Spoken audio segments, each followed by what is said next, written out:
अस्सलाम वालेकुम। अनोनिमस।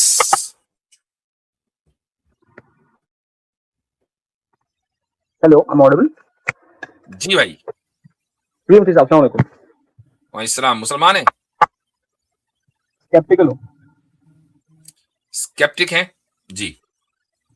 तो मेरा सवाल आपसे इस पे था कि अक्सर देखिए मोरालिटी पे आपसे सवाल पूछे जाते हैं और आपको बहुत टिपिकल एग्जांपल आता है आपके सामने कि rape is not a bigger offence than क्या कहते हैं उसे, बुद्ध पूजा को क्या मतलब मूर्ति मूर्ति अल्लाह पूजा। या नहीं, उसके अल्लाह के अलावा किसी और को मानना या जो भी शिर्क। मतलब शिर्क। हाँ, शिर्क, हाँ शिर्क, sorry. So rape is not a bigger crime than शिर्क। और इस पे आपका डिफेंस हमेशा ये रहता है कि मोरालिटी तो भाई हमारे इस्लाम में ऐसा है कि ऑब्जेक्टिव भी है, सब्जेक्टिव भी है। अल्लाह के हिसाब से वो एक बड़ा क्राइम है, बट इंसानों के हिसाब से उतना बड़ा क्राइम नहीं है वो, मतलब प्रेफरेंस वो नहीं है। तो ये जो चीज आपने बोली इसकी वो दलील दे सकते हैं इस्लामिक आप? इस बात की दलील कि वो अल्लाह के नजदीक बड़ा क्राइम है, इंसान के नजदीक नहीं। नहीं, इस तरह की बातें आप जो इस तरह की बात आप बोलते हैं कि जरूरी नहीं है कि जो क्राइम अल्लाह के नजदीक बड़ा हो वो इंसानों के नजदीक भी उतना ही बड़ा हो, जैसे कि आप एग्जाम्पल में हमेशा बोलते हैं। जरूरी नहीं है कि जो क्राइम अल्लाह के नजदीक बड़ा हो वो इंसान के नजदीक भी बड़ा हो। इसकी दलील ये है कि अल्लाह ताला ने ये कहा है कि वो शिर्क के अलावा हर गुनाह को माफ कर सकता है। ठीक है, ये कुरान की आयत है। ये नहीं है कि वो हर हाल में माफ करेगा, लेकिन शिर्क को माफ नहीं करेगा, या उसका ऐलान है। अच्छा, ये आयत यहां मौजूद है। उसके बाद दसियों बीसियों अहादीस हैं कि जिनसे ये पता चलता है कि जब एक इंसान दूसरे इंसान का हक मारता है, मसलन उसका माल चोरी करता है, उसके साथ करप्शन करता है, उसकी गीबत करता है, उसके साथ झूठ बोलता है, उसका हक मारता है, तो सबसे पहले कयामत में जिन चीजों का फैसला होना है वो हुकूकुल इबाद का होना है, यानी लोगों के राइट्स का। अगर जिसका राइट मारा गया है उसने माफ नहीं किया तो इस बंदे को जन्नत में दाखिला नहीं मिलने का, पहले ये मामला सेटल करो।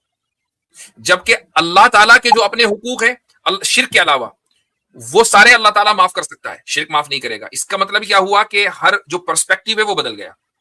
तभी तो ये हदीस और कुरान की आयतें आप रखकर तभी तो ये नतीजा निकला। पर्सपेक्टिव एक नहीं है। नहीं मुफ्ती साहब, ये एक तरीका आप कह रहे हैं देखने का, लेकिन ये जो भी आपने जो अभी स्टेटमेंट दिया है इसके हिसाब से अभी यही मालूम पड़ रहा है कि शिर्क बड़ा है, रेप छोटा है, और कोई पर्सपेक्टिव से। नहीं नहीं नहीं, होल्ड ऑन। रेप का की जो सजा है वो इस दुनिया की बात कर रहे हैं कि आप आखिरत की बात कर रहे हैं? मतलब दुनिया के मतलब आप लॉस की बात कर रहे हैं? हाँ, दुनिया में नहीं मेरा और आपका इख्तियार है ना, यानी इंसान का इख्तियार है। नहीं, दुनिया लॉस में की बात किसको नहीं कर सजा रहा दी हूँ मैं। जाएगी, दुनिया में किसको सजा दी जाएगी, ये इंसान का इख्तियार है। तो शिर्क पर अगर कोई आदमी आइडल वर्शिपिंग कर रहा है, कोई क्रिश्चियन है, कोई एथिस्ट है, या आप जैसा कोई स्केप्टिक है, तो उस पर कोई सजा नहीं है, उस पर नहीं, सजा नहीं। मैं आप लॉस अगर की बात रेपिस्ट नहीं कर। होंगे तो आपको सजा मिलेगी, आप स्केप्टिक होंगे तो सजा नहीं मिलेगी। नहीं, लेकिन ये बात है ना कि मेरे स्केप्टिक होने पे मुझे हमेशा की जहन्नम मिलेगी, लेकिन कोई मोमिन अगर रेप कर देगा और नहीं, क्योंकि वो अल्लाह के ये नाम आपको पे मरा किसने है तो कहा, उसको जन्नत ये मिल आपको सकती है। किसने कहा कि आपके स्केप्टिक होने पर आपको हमेशा की जहन्नम मिलेगी? ये आपको तो अगर किसने कहा? अगर अगर मैंने पूरी तरह से इस्लाम कबूल नहीं किया, मैं हमेशा डाउट्स में ही रह गया और फिर मेरा इंतकाल हो गया, तो मुझे मिलेगी जन्नत फिर? आप पहले से मुसलमान थे या आप पहले कुछ और थे और अभी इस्लाम के बारे में रिसर्च कर रहे हैं? मुसलमान मुसलमान अभी भी बोलता हूँ, लेकिन हाँ ठीक है, मुसलमान था फिर स्केप्टिक काइंड ऑफ हो गया। ठीक है। अगर ये भी बहुत, इसके अंदर भी बहुत से लेवल्स हैं। मिसाल के तौर पर एक आदमी इसलिए स्केप्टिक हुआ है कि उसको मसलन कोई भी ट्रॉमा का शिकार है वो, तो मुझे उम्मीद है कि इंशाअल्लाह अल्लाह ताला के यहाँ उसकी मगफिरत होगी, चूंकि ये उसका एक एक्सक्यूज है, उज्र है, और ये उज्र उसने अपने तौर से गढ़ा नहीं है, ये एक जेन्युइन एक्सक्यूज है। और अगर एक आदमी इसलिए स्केप्टिक हुआ है कि वो अपने आप को ढेर शाना समझ रहा था, कह रहे यार सोसाइटी एक तरफ जा रही है, मैं तो अलग दूसरी तरफ जाऊंगा, और कोई उसको मेंटल ट्रॉमा नहीं था, तो उसकी एरोगेंस थी, तो फिर उस एरोगेंस की वजह से उसको यकीनन सजा मिलेगी और हमेशा हमें उसकी सजा मिलेगी। मुफ्ती साहब, आई एम अच्छा, सॉरी। अब आ जाए मोमिन की बात। एक आदमी एक चीज ईमान मैं के साथ, जरा सुनिए, जब मैं पूरी बात कर लूं जब भी तो बात होगी मेरी। एक नहीं, एक चीज मोमिन खाली है, बोलना चाहूंगा बीच में, एक चीज जरा अगर वो हालत ईमान में किसी का रेप करता है और इस रेप करने को दरुस्त भी समझ रहा है, तो भाई नहीं इसी हाल में अगर वो मर गया ना, तो वो जहन्नम में जाएगा हमेशा हमेश। नहीं, दुरुस्त नहीं समझ रहे। अगर दरुस्त नहीं समझ रहा है तो जिसका रेप किया उसके हक का वायलेंस, उसका हक का वायलेशन हुआ। हाँ अब वो जब आखिरत में पहुंचेंगे तो जब ये माफ करेगा जिसके हक का वायलेशन हुआ तभी जन्नत में जाएगा, उसके बगैर जन्नत में नहीं जाएगा। अच्छा, तो और अगर उसने माफ कर दिया तो फिर जन्नत में जाएगा? और फिर आप रोक के दिखा दें, यानी आपका हक है और आपने माफ कर दिया तो दूसरे को प्रॉब्लम क्यों भाई? तो अच्छा, तो अगर सॉरी टू से बट अगर चलो मैं आपकी इंडिविजुअल फैमिली की बात नहीं करता हूँ, बट किसी एक इंसान की बात करता हूँ, उसकी फैमिली में किसी साथ गलत हुआ है, फॉर एग्जाम्पल रेप हुआ है और उसके बाद में उसने माफ कर दिया, तो आप क्या चाहते हो कि रेपिस्ट को छोड़ दिया जाए? जिसके साथ रेप हुआ है इस दुनिया की, हाँ मैंने इसी आप क्या करते हैं कि आखिरत और दुनिया को खत्म मत कर रहे हैं। इस दुनिया में लॉ एंड ऑर्डर को मेंटेन करने के लिए सजा दी जाएगी। महज किसी के माफ करने से माफ नहीं होगा। क्यों? इसलिए कि इस बात का इम्कान है कि ये इस चीज का एडवांटेज उठाए और किसी दूसरे का फिर रेप कर दे, उसको माफ नहीं किया जाएगा। ये एडवांटेज वो आखिरत में नहीं उठा सकता। ठीक है मुफ्ती साहब, ओके, ये मैं समझ गया, लेकिन खाली वो जो दलील मैंने आपसे बोली थी कि आप बताइए कि आप दलील भी कहते हैं आ गई, हमारे आपकी बातों का मसला भी हो गया। अब मुझे एक बात बताएं कि आप जो स्केप्टिक हुए, क्या किसी रेप को होते हुए देखा आपने? किसी के साथ रेप हुआ आपके इल्म में? नहीं, ओके, क्योंकि आप बहुत ज्यादा इस मामले में सेंसिटिव लग रहे हैं इसलिए मैंने पूछा है सर कि सेंसिटिव लगने की बात है ना, वही मैं बोल रहा हूँ, इतना कैजुअली आप इसको डिसमिस करते हैं। मैं जरा एक चीज बोल देता हूँ, आप नहीं, मेरी hold बात on, मैंने कहा कैजुअली डिसमिस बोलने किया, दीजिए मैं तो खुद इस बात का कायल हूं कि रेपिस्ट को सजाए मौत होनी चाहिए। मैंने कहा डिसमिस किया कैजुअली? नहीं, मैं एक दूसरी चीज बोलना चाह रहा कैजुअली हूँ, ये तो मेरे ऊपर बोलने आपने दीजिए। इल्जाम लगा दिया। नहीं, मैं दूसरी चीज की बात कर रहा हूँ, एक मिनट सुनिए ना, बोलने दीजिए मुझे जरा। नहीं, आपने आपने आप ये नहीं कह सकते कि मैं कैजुअली डिसमिस करता हूं। मैं तो ये कहता हूं कि रेपिस्ट को सजाए मौत होनी चाहिए और इस दुनिया में जिसके साथ रेप हुआ है वो माफ भी कर दे तब भी सजाए मौत होनी चाहिए। अब बोले कहां डिसमिस किया मैंने? ठीक है, ओके, लेकिन मैं आपको ये बोल रहा हूँ कि अक्सर मुफ्ती साहब देखिए, जो डिबेट होती है ना, इसमें आप लोग, जो थोड़ा इंसान जरा सा भी आपके इख्तियार से अलग होता है ना, उसको आप डेढ़ समझते हैं या एरोगेंट समझते हैं, जबकि एरोगेंस तो ये है मैंने नहीं कहा, कि आप मैंने अभी आपको आपने बोला, एरोगेंट या ढेर नहीं अभी आपने कहा, बोला, आपको नहीं कहा मैंने कहा कि अगर कोई आपको नहीं स्केप्टिक कहा, है, लेकिन थोड़ा आपकी बात से बंदा हाँ, एग्री ना अगर करे कोई तो स्केप्टिक है और उसको किसी मेंटल ट्रॉमा की वजह से कोई उसने अपनी जिंदगी में खराब काम होते हुए देख लिया या उसके साथ कोई खराब काम हुआ है, वो कुछ भी हो सकता है, व्हाटएवर, लॉस ऑफ लाइफ है, लॉस ऑफ वेल्थ है, कुछ भी हो सकता है, उसकी वजह से अगर वो स्केप्टिसिज्म का शिकार है, मुझे तो उम्मीद है कि इंशाअल्लाह अल्लाह ताला के यहाँ उसकी मगफिरत होगी। लेकिन अगर वो आप नहीं, अगर वो अपने आप को ढेर शाना समझ रहा है कि मैं सोसाइटी से अलग चलूंगा, तो फिर उसका हशर फिर उसी तरीके से अल्लाह ताला के यहाँ होगा। ओके मुफ्ती साहब, लेकिन सॉरी टू से, जो आपने मुझे, मेरा जो ओरिजिनल क्वेश्चन था कि आप बताइए कि ये जो आप कहते हैं कि मोरालिटी का प्रेफरेंस चेंज होता है, ये आपने कुछ हदीसों का कुछ वो बताया, क्या आप कहते हैं, जरा बता सकते हैं, उस पर एलैबोरेट कर सकते हैं? भाई इतना आपको आयत का हवाला भी दे दिया और वो हदीसें भी बता दी जो एक कॉमन मुसलमान को पता है कि हुकूकुल इबाद का फैसला पहले होगा, हुकूकुल्लाह माफ हो सकते हैं। ये हर मुसलमान को जो मस्जिद में जाता है ना, जुमा का खुतबा सुनता है, उसको पता है। उससे मोरालिटी का कंपास चेंज हो रहा है, ये साबित नहीं होता है। क्यों नहीं होता भाई? अगर गुनाह का ताल्लुक मोरालिटी से है और कुछ गुनाह माफ हो रहे हैं, कुछ गुनाह माफ नहीं हो रहे हैं, किसी के खिलाफ होने वाले वायलेशन माफ हो रहे हैं और किसी के खिलाफ होने वाले वायलेशन माफ नहीं हो रहे हैं, तो कंपास चेंज क्यों नहीं हुआ भाई? कुछ चीजें ऑब्जेक्टिव हुई, कुछ चीजें सब्जेक्टिव हुई। अगर शिर्क कभी माफ नहीं होगा तो ऑब्जेक्टिव हुआ और बहुत से गुनाह माफ हो सकते हैं तो सब्जेक्टिव हुए। अच्छा, मतलब आप कहना चाह रहे हो कि जो आपने दुनिया में किसी का गलत किया है तो वो एक सब्जेक्टिव गुनाह है, क्योंकि वो बाद में उसके ऊपर है, वो सामने वाले इंसान के ऊपर है कि वो आपको जिसका कत्ल हुआ वो जिंदा खड़ा आपके सामने और आपने हाँ, मतलब किसी ने कत्ल किया वो भी जिंदा खड़ा है और मकतूल ये कह रहा है कि ठीक है मैं माफ करता हूं। आपको क्या मसला है भाई?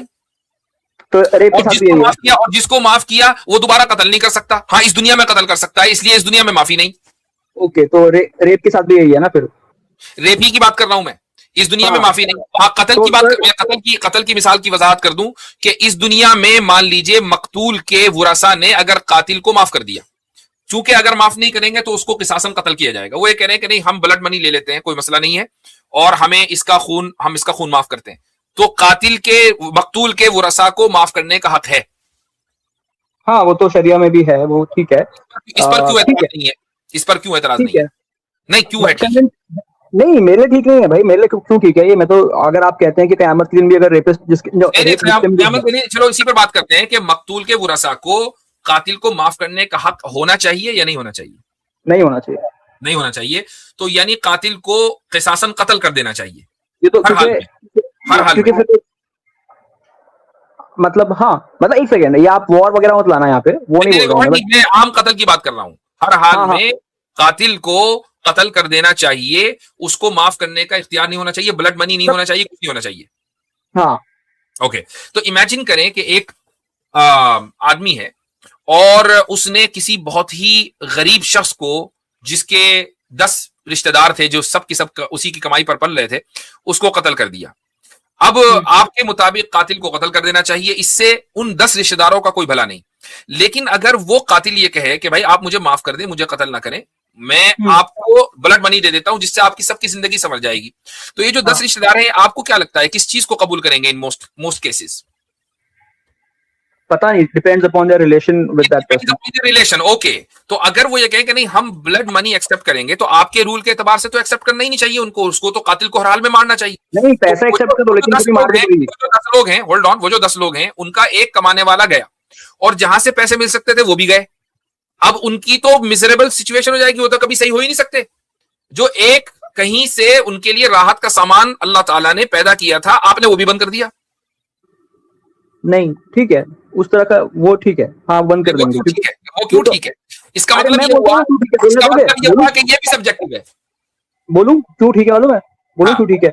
अभी आपने गलत कहा है, अभी आपने गलत कहा है, इसलिए मैं मसला बता रहा हूँ। नहीं, मैं बोलता हूँ गलत बोला है। ये जो आप बता रहे हैं ना, ये अगर यही बात है तो फिर तो बड़ा इजी, आप ऐसे विक्टिम को ढूंढो जो बहुत एगनाइज्ड है, बहुत ट्रॉमेटाइज है, उसको मार डालो, उसके आसपास वालों को लो, ले भाई पैसा ले, चल छोड़ दे मुझे, खत्म। अगर कोई, दोबारा बोले, अगर कोई ऐसा विक्टिम है, मतलब आप ऐसे विक्टिम्स को ढूंढिए जिनकी आसपास वाले जो हैं बड़े मजबूर हैं, उनके साथ जिनसी जाति करिए, मारिए, रेप करिए, जो करना है करिए, और बाद में अपनी जान बख्श लीजिए। भाई एतराज तो आपके ऊपर हुआ ना, आप ही खुद उसको ठीक मान रहे हो। इसके ऊपर हुआ ना, इसके ऊपर एतराज हो रहा है मुझे। हुआ, आप खुद ही उसको ठीक मान रहे हो। अभी आप ये कहेंगे मैं इसको ठीक नहीं मानता हूं, मैं तो कातिल को हर हाल में कत्ल करने का। तो फिर आप इन लोगों का इलाज कैसे होगा? इन लोगों का इलाज कैसे, इन लोगों का हल क्या निकलेगा? जो 10 लोग हैं, इन लोगों का हल कैसे होगा? भाई दुनिया में इतनी गुर्बत है, इतनी बीमारी, इस्लाम के नाम से दे दो पैसा उनको। ये भी गरीब सही, ये भी मर रहे हैं सही, कोई बात नहीं, ठीक है। ये है सोल्यूशन आपके, ये आपके माशाल्लाह सोल्यूशन है कि चलो 10 लोग जो हैं ये अब मजीद भीख मांग लेंगे, क्या है? पहले अगर एक आदमी कमा रहा था, अब 10 लोग भीख मांग लेंगे, क्या मसला है इसमें? ये सोल्यूशन है। ये जो सोल्यूशन होते हैं मेरे भाई एनोनिमस साहिब, ये जो सोल्यूशन है ये सारे के सारे इमोशनल है, ये सब के सब इमोशनल है। इमोशनल सॉल्यूशंस नहीं होते हैं, रैशनल सॉल्यूशंस होते हैं। रैशनैलिटी के ऊपर बात करें। अच्छा, और ये भी सिर्फ एक जुर्म है कि जिस पर मकतूल के वरासा माफ कर सकते हैं। चोरी का केस माफ नहीं हो सकता, जिना का केस माफ नहीं हो सकता, रेप का केस माफ नहीं हो सकता, करप्शन का केस माफ नहीं हो सकता, ये सब माफ नहीं हो सकते, सिर्फ और सिर्फ चोरी माफ हो सकता, सॉरी कत्ल माफ हो सकता है। ठीक है सर, आपका मुझे आंसर मिल गया, थैंक यू। बस खाली आपने जैसे भी कहा ना कि जिना का केस माफ नहीं हो सकता। आगे बढ़े, एक सेकंड सुनिए, चलें। मैं आप सभी हजरात से ये गुजारिश करूंगा कि इस वीडियो को अपने जितने भी ग्रुप्स हैं उसमें शेयर करें। इसी तरीके से अगर आप लाइक करेंगे तो उससे ये होगा कि जो यूट्यूब एल्गोरिदम है, तो आपके जो फॉलोवर्स हैं या जो आपसे लोग जुड़े हुए हैं उन तक ये वीडियो पहुंचेगी। ये जरूरी है कि इस्लाम का जो पैगाम है मुसलमान नहीं पहुंचाएंगे तो फिर कौन पहुंचाएगा? हमारा काम है यहाँ आकर गुफ्तगू करना, आपका काम है इस गुफ्तगू को आगे पहुंचाना।